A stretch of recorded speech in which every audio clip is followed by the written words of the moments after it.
Good morning to all students. आज हम बात करने वाले हैं causes of medication non adherence. हमने लास्ट लेक्चर में बात की थी मेडिकेशन अडेरेंस की, मतलब कंप्लायंस की, कि किस तरीके से जो पेशेंट होता है वो मेडिसिन्स को लेके कंप्लायंस होता है, उसके सारे रूल्स एंड रेगुलेशंस को फॉलो करता है, सारे प्रोसीजर को फॉलो करता है। बट हम यहाँ बात कर रहे हैं नॉन अडेरेंस की, मतलब नॉन कंप्लायंस की, कि पेशेंट किस तरह से मेडिसिन्स को नहीं लेता है और क्या क्या क्या क्या चीज़ें अवॉइड करता है, तो उसके क्या क्या कॉजेज हो सकते हैं, आज हम उसकी बात करने वाले हैं। तो most non adherence is intentional.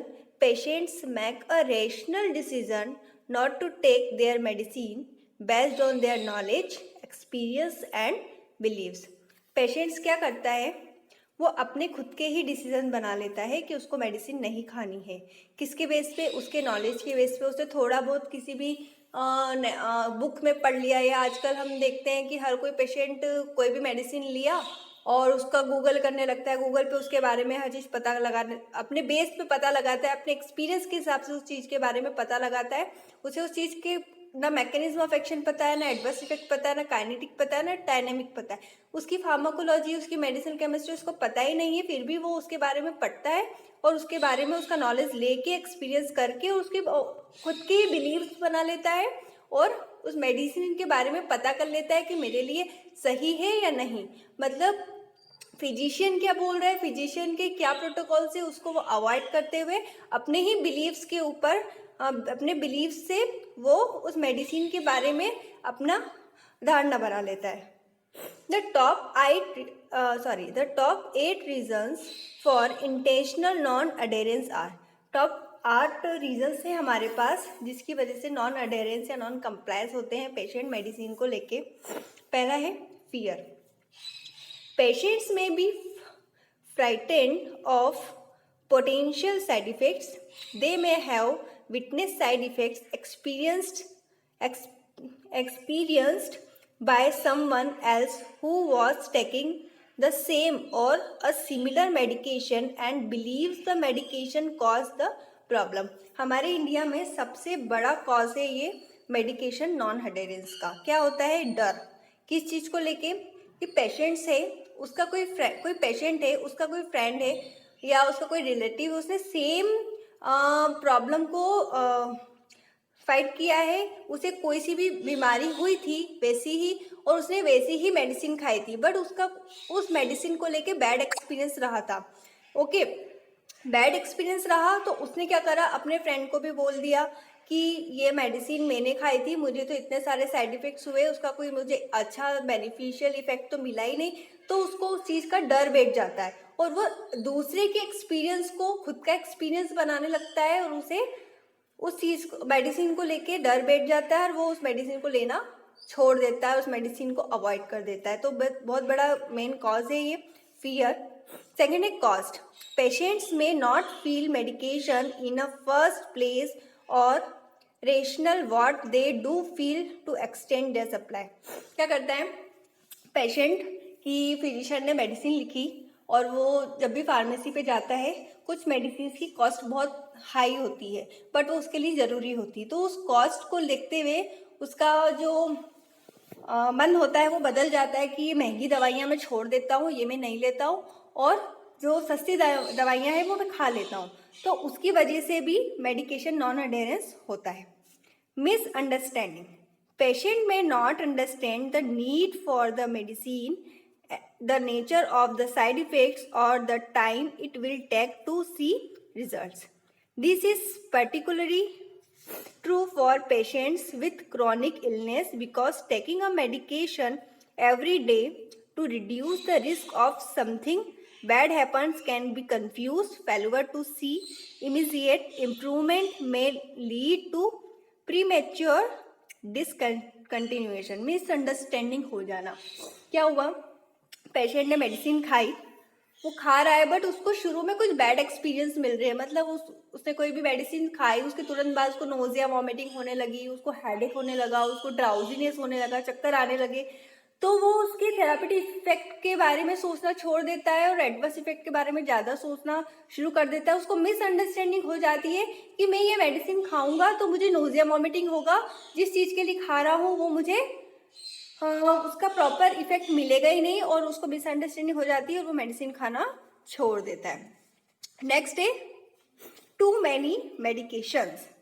The greater the number of a different medicine prescribed and the higher the dosing frequency, the more likely a patient is to be non-adherent। क्या होता है, बहुत सारे केसेस में, बहुत सारी बीमारियों में, डिसीज में बहुत सारी मेडिसिन प्रिस्क्राइब की जाती है, या पेशेंट को कोमॉर्बिड कंडीशन है, उसको अलग अलग टाइप की बीमारी है तो उसको अलग अलग बीमारी की अलग अलग दवाइयाँ दी जाती है, तो उसकी मेडिसिन बहुत सारी इकट्ठी हो जाती है।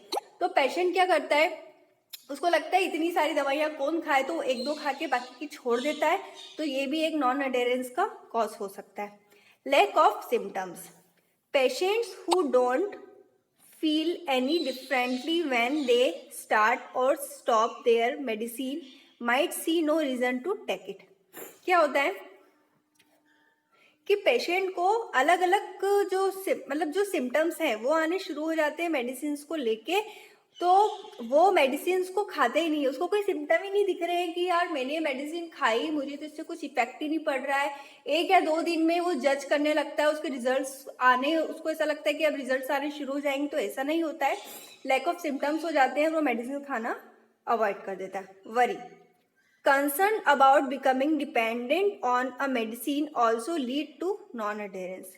ठीक है, उसको क्या लगता है कि यदि मैं मेडिसिन खाऊंगा तो इसी पे ही डिपेंड हो जाऊंगा, मैं तो कभी ठीक ही नहीं हो पाऊंगा, पूरी लाइफ मेरी इस मेडिसिन के ही ऊपर बेस्ड हो जाएगी, तो उसको चिंता हो जाती है और वो मेडिसिन खाता ही नहीं है। 7th है depression. Patients who are depressed are less likely to take their medications as prescribed। क्या होता है, मेडिसिन इतनी सारी जब पेशेंट को प्रिस्क्राइब हो गई है थ्रू फिजिशियन, तो वो उस चीज़ को लेके बहुत ज़्यादा डिप्रेस हो जाता है कि अरे मुझे मेडिसिन खानी है, मुझे ठीक होना है। तो इन सब चीज़ों को लेके पेशेंट कभी कभी डिप्रेशन में चले जाता है कि मुझे बीमारी हो गई या मुझे दवाइयाँ खानी पड़ रही है। वो सारी जो डिप्रेशन का केसेस होता है कैंसर पेशेंट में देखने को मिलता है कि मैं कभी ठीक हो पाऊंगा कि नहीं, तो ये सब डिप्रेशन की वजह से भी वो स्किप कर देता है। मिसट्रस्ट। पेशेंट में B suspicious of their doctor's motives for prescribing certain medication because of recent news coverage of marketing efforts by pharmaceutical companies influencing physician prescribing pattern। ठीक है, मिसट्रस्ट हो जाता है पेशेंट को। क्या होता है, डॉक्टर ने कोई दवाई लिखी और उस दवाई के बारे में मार्केट में कोई न्यूज़ चल रही है कि दवाई तो बहुत ही बेकार है, इसके बहुत सारे साइड इफेक्ट है, बट इसके बेनिफिशियल इफेक्ट कम है, इसके एडवर्स इफेक्ट ज़्यादा है, इस एडवर्स इफेक्ट से पेशेंट की डेथ भी हो जाती है। तो ये सब उसको मिसट्रस्ट हो जाता है कि नहीं दवाइयाँ ठीक नहीं है, और वो मेडिसिन को लेके नॉन अडेयर हो जाता है। अब हम बात कर रहे हैं role of pharmacist in medication adherence. Pharmacist का क्या रोल होगा मेडिकेशन अडेरेंस के लिए या मेडिकेशन कंप्लायंस के लिए? बहुत बड़ा रोल होता है फार्मासिस्ट का। फर्स्ट है be friendly and approachable to the patient. ठीक है, पेशेंट के साथ में उसको अपना बिहेवियर फ्रेंडली रखना होता है एंड अप्रोचेबल होना चाहिए कि हर पेशेंट से वो हर चीज अप्रोच कर सके।